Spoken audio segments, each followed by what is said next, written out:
Hello, learners, and welcome to the third lecture in this NPTEL course on the 20th century women's novel. We have been discussing some points of divergence between two approaches to the body of literary and intellectual production, which is the 20th century English novel, but only those that are written by women novelists. The key point of difference between most of these approaches is the question of identity. I have been discussing some very influential and actually very persuasive accounts of the 20th century novel, and some of them focusing on the English novel, 20th century and otherwise, which are able to make interesting, persuasive, and authoritative arguments about the novel as a literary and intellectual tradition without invoking the question of identity. While that is possible, in this course, we will be focused very sharply and very keenly on the question of identity. And I have taken the examples of certain influential accounts of the English novel as well as the 20th century novel. Among them are scholars such as Edwin Frank and Franco Moretti. It's important to note that Edward Frank can emphasize the 20th century novel's fascination with rewriting history and revisiting canonical texts through fractured and modernist forms.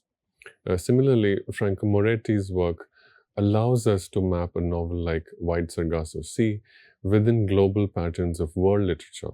That is, the question of identity in terms of gender or race becomes less important than how this novel stages a kind of dialogue between metropolitan and colonial narratives. The question of identity becomes fraught because post-colonial and feminist scholars of the novel Wide Sargasso Sea argue that the novel does not merely reflect historical crises, rather it recenters the silenced, racialized female subject of Western literary tradition. So the fragmentation that we see in a novel dramatizes the psychic and cultural dislocations of colonialism and patriarchy, not as abstract modernist experiments, but as lived oppression. So these are some points of difference. And now let us take a moment to survey from a bird's eye view, as it were, a wide-angled view, highly zoomed out view of the writers and the novels themselves that we will be studying in this course. I have listed the names of the writers whose work we will encounter, and the nature of literary studies is such, and the nature of a humanistic survey is such that by definition we will spend more of our time and devote more attention to some of these writers than others. It's not possible to divide the time equally in a mathematical way between these authors or among these authors. So we will try our best, but by definition, the emphasis that falls on some of these writers may be greater or less than the emphasis that falls on some of these others. So here is a list of authors that we will study. We begin with Nella Larsen, we go to Juna Barnes, then we go to Zora Neale Hurston, then go to Elizabeth Bowen, then Iris Murdoch, Bessie Head, Marilyn Robinson, Toni Morrison, Michelle Cliff, Tsitsi Dengaremba, A.S. Byatt, and Sunetra Gupta. So what connects these authors? This is quite an eclectic collection of authors. They come from a wide range of geographical, cultural, and even linguistic backgrounds. There are some thematic and formal connections that help us to contain this collection of authors within 3 or 4 powerful overarching ideas. What are these? We'll briefly explore these connections now. The first and most powerful idea that connects all these authors is the history and the culture of modernism and its aftermath. So writers like Juna Barnes, whose novel Nightwood we study, and Elizabeth Bowen, whose book The Death of the Heart we study in this course, they emerge in modernist and interwar contexts. That is, they emerge at a time when Europe was recovering from one world war and going through a lot of aesthetic revolution. But while aesthetic revolutions were taking place, Europe was also moving politically towards fascism and toward the kind of catastrophe that fascism would ultimately lead to in the form of the Second World War. So the novels, The Death of the Heart by Elizabeth Bowen and Knightwood by Juna Barnes, explore questions of identity and, particularly in the case of Barnes, describe minority and queer identities as they were struggling to take shape between these two wars and as Europe was going through unprecedented cultural and political changes. These works experiment with form, time, and consciousness, much like traditional works of modernist literature, such as novels by Virginia Woolf or James Joyce. But the difference that we find in the work of, say, Juna Barnes and Elizabeth Bowen is that they foreground questions of women's inner lives, women's sexuality, and women's marginality in a much more powerful and singular way than, say, the work of Virginia Woolf or James Joyce does. Now, I must say that there are novels by Virginia Woolf which come very close to doing this exact work. However, I have chosen not to read or study novels by Virginia Woolf because, as I explained earlier, these are highly canonical works. Novels like Mrs. Dalloway or To the Lighthouse would make for a perfect introduction to this kind of a study on the 20th century English novel by women. However, I have chosen not to include Virginia Woolf in this list because Virginia Woolf is so canonical a writer that one can easily find a lot of study material, a lot of lecture courses that focus on her work. And I myself have focused on Virginia Woolf in other courses of mine, also available on the NPTEL platform. I have taken this opportunity to focus on the work of writers who are less likely to be studied and less likely to be understood as having inaugurated this powerful intellectual tradition of women's writing. Another very important context, historical and cultural, that links the writers and novels I have chosen in this course is the history and culture of the Harlem Renaissance and how it connected to and diverged from African American modernism. The Harlem Renaissance and the African American modernism is a very important context for the novelist Nella Larsen, whose novel Passing from 1929 we study at the beginning of this course, and another novelist, Zora Neale Hurston, whose 1937 novel, Their Eyes Were Watching God, will be encountered a little bit later in this course. These writers were describing how in the 1920s and 30s, questions of race, gender, and identity came to the forefront of human consciousness and how they shape and change the course of progress of the African American community. While exploring these questions of identity and race, these novelists inherited but also modified important traditions of modernist experimentation using folklore, vernacular speech, and formal techniques devised to describe the psychological workings of individual characters. Another very important historical juncture that is opened up for us through the selection of novels in this course is that of post-colonial and African feminisms. The novelist Bessie Head, whose 1973 book, A Question of Power, we will study, and the novelist Tsitsi Dengaremga, whose novel Nervous Conditions from 1988 we will study, confront colonial legacies in the context of gendered oppression and mental health in African societies. And they often link political liberation with questions of female agency and voice. Another historical conjuncture that we will explore is that of late 20th century and postmodern and diasporic writing. Writers like Toni Morrison, whose 1987 novel Beloved we will study, and Michelle Cliff, whose 1984 novel Abeng we will study, as well as Sunetra Gupta, whose 1992 novel Memories of Rain, and A.S. Byatt, whose 1990 novel Possession will be studied in this course, explore questions of history, memory, and identity through non-linear narratives, intertextuality, and polyphony. They often rewrite official histories to center women, race, and sexuality. Going back in the 20th century a little bit, post-war Anglo-American fiction will be explored here, and especially its treatment of philosophy and how the description of philosophy helps enrich the body of the Anglo-American novel. The novels that explore this most powerfully are Iris Murdoch's The Bell, published in the year 1958, and Marilynne Robinson's 1980 novel Housekeeping. These works combine philosophical inquiry with psychological realism, addressing religion, morality, and existential solitude through women-centered narratives. Now, having encountered a few historical and cultural contexts, we will also have an opportunity to explore questions of identity and intersectionality in this course. Several novelists here sharpen the inquiry into the question of race, and here the writers who help us do this are Larsen, Hurston, Morrison, Cliff, and Dangaremga. All writers help us sharpen the inquiry into the meaning of gender. Barnes and Larsen help us question the nature of sexuality.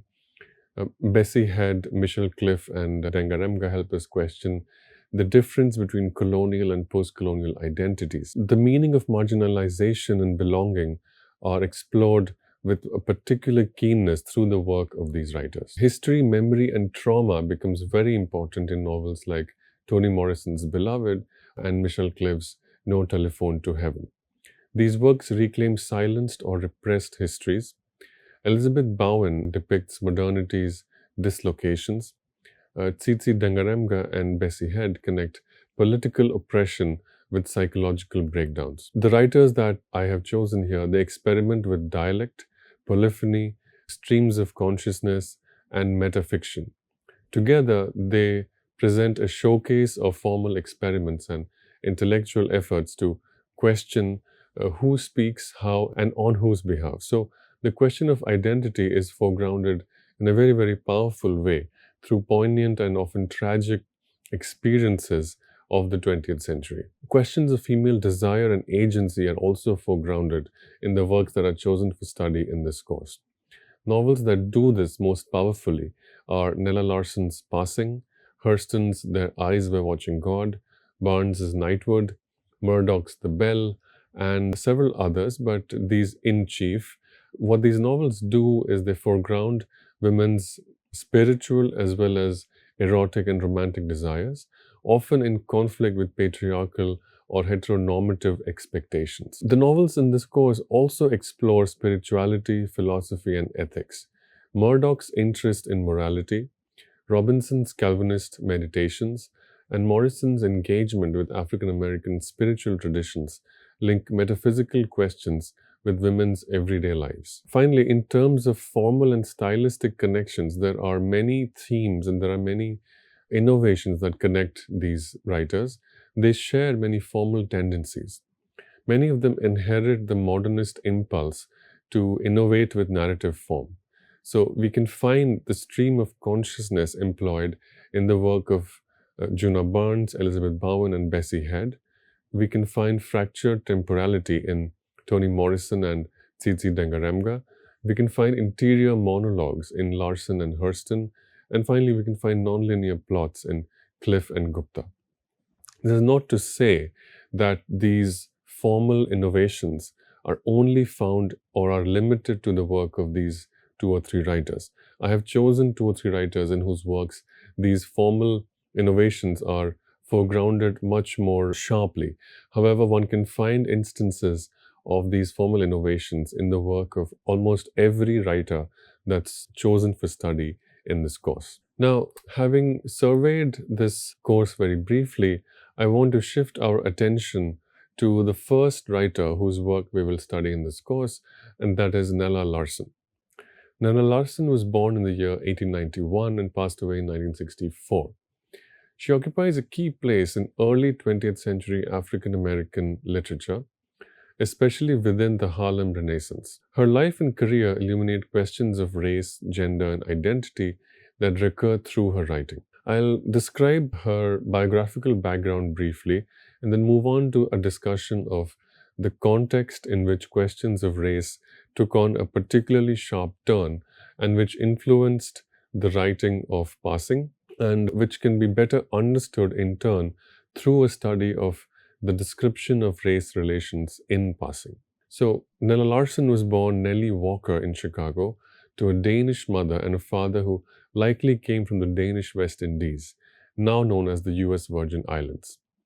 After her father's early death, Larsen grew up in a predominantly white, working class neighborhood with her mother and stepfather, feeling both inside and outside white and black communities. In terms of her training and education and work, she trained as a nurse, worked as a librarian, and was briefly involved with literary and cultural circles in Harlem after marrying the physicist Elmer Imes in 1919. Larsen emerged as part of the Harlem Renaissance, publishing two novels in quick succession, that is, Quicksand in the year 1928 and Passing in the year 1929, and a few short stories. Despite cultural recognition, including the Harmon Medal for Quicksand, she stopped writing after the early 1930s amid personal and professional setbacks. Now, Passing, the novel she's today best known for, and the novel that we will spend some time discussing, is probably famous because of the kind of social relationship and social phenomena that is named in the title of this novel. Passing, in the title of the novel by Nella Larsen, refers to a behavior, refers to cultural and social phenomena by which a light-skinned black person passes for a white person in order to secure a better life for themselves and their families. This is a very basic textual, dictionary-based definition of the word passing. The novel Passing by Nella Larsen is about a lot many other things. It is not just about a person relying on their skin color in order to lead people on to believe that they belong to a certain race. While racial passing is a significant portion or does constitute a significant part of the novel Passing, the novel is in fact about a lot of other things as well. And as we'll find out in our study of the novel, or at least the title of the novel, creates this expectation in the minds of readers. The expectation that the novel is chiefly or predominantly about racial passing. But the purpose is precisely to create this expectation. And a reading of the novel reveals that the novel, in fact, tries to create one expectation in order to actually describe something else. That is to say, the predominant focus in the novel is not on racial passing, but on something that is a little more difficult, or at least was a little more difficult to describe very openly, and that is queerness, or the relationships of intimacy between individuals of the same sex. The two light-skinned African-American women who form the dual protagonists of Passing, they actually represent the two individuals between whom the novel traces with great sensitivity and care relationship of intimacy. And it is in order to deflect attention, deflect possibly some controversy and conflict and potential problem from the depiction of queerness, that the novel creates this expectation that it will predominantly be about racial passing. So now, to look at the plot of the novel follows Irene Redfield and Claire Kendry, two light-skinned African-American women who reunite in 1920s Harlem. Claire passes as white, marrying a racist white man who does not know her background. Irene lives within black middle-class respectability. Their relationship grows tense, it grows entangled with desire, jealousy, and secrecy, leading to Claire's ambiguous death at the novel's end. The themes that are of significance in this novel are predominantly, first and foremost, racial identity and passing. The novel explores racial passing as both a survival strategy and a source of existential anxiety. That is, the novel reflects how rigid the color lines were in early 20th century America. In addition to racial passing, gender and desire are also important themes. Larsen not only hints at, but does more than hint at, and describes in very powerful ways an undercurrent of homoerotic tension between the two protagonists, that is, Irene and Claire, and thereby the novel complicates traditional gender roles and heterosexual norms. The novel foregrounds modernist techniques, that is, the novel spends a lot of narrative energy in its depiction and description of psychological interiority through multiple shifting perspectives and ambiguous narration. Passing the novel aligns with modernist experimentation in narrative form. Class and respectability politics are also an important theme. Irene's anxieties reflect the tensions within the black bourgeoisie over race pride, propriety, and assimilation. The reception and legacy of this novel is also worth noting. Although initially overshadowed by figures like Langston Hughes and Zora Neale Hurston, the work Passing has become central today to discussions of race, gender, and modernism, especially with the rise of feminist and queer theory since the 1980s. Now, I will provide a somewhat more detailed historical overview of the writer and spend some time describing the historical context in which Larsen lived and wrote.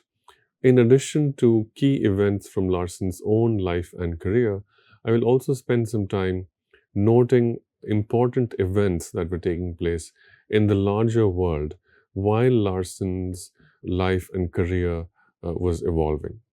So, as I mentioned earlier, Larsen was born in the year 1891, born in Chicago to a Danish mother and likely an Afro-Caribbean father. Childhood was spent between multiracial and multi-ethnic spaces, and then periods in Denmark and back in the US. This was a time that marked for the writer an experience of betweenness, that is, between races, between cultures, and between classes. Now, the childhood, the year of her birth and the early years of Larsen's childhood were a time when important developments were taking place in both the larger world as well as the literary history of the world. In the year 1896, an important development took place which would very firmly and almost irrevocably set the course of the development of race relations in the United States. In the year 1896, the Supreme Court of the US took a decision in a case which is famous today as Plessy versus Ferguson. That is, Homer Plessy versus the state of Ferguson. And in this case, Homer Plessy and his lawyers argued before the Supreme Court that because Homer Plessy did not have any visible signs of blackness, that is, visible markers of blackness, physiological or physiognomic indicators of blackness, he should be allowed to live life, that is, enjoy the benefits that were allowed to white people in the early 20th century and in the late 19th century. That is, the US was a segregated society in which the public life, all civic amenities were segregated. That is, black people were forced to attend separate spaces, use separate spaces, even when it came to public utilities. So, public transport, schools, hospitals, etc., were all segregated. And Homer Plessy's lawyer argued that because Homer Plessy had light skin and did not have too many black features, he should be allowed to benefit those which were reserved for white people. However, the ruling from the Supreme Court struck down this claim and upheld the separate but equal idea. And the argument there was that based on Homer Plessy's genealogy, right? And the argument was that Homer Plessy was only 1/8 black and 7/8 white. So even that 1/8 blackness was considered evidence enough and grounds enough for Plessy to be treated as black. And it suggested that physical appearances, physical appearances or physical markers, visible markers of race, such as skin color or the shape of one's lips and nose and so on. These things did not matter because racial identity was something that was fixed by one's genetics or genealogy. Now, the consequence of this was that it fixed racial identity much more strongly in Jim Crow US. It fixed racial identity because it made more and more people much more fearful and much more suspicious of visible racial markers. So, on one hand, the law refused to recognize physical features as markers of race and upheld racial discriminations irrespective of visible markers of race.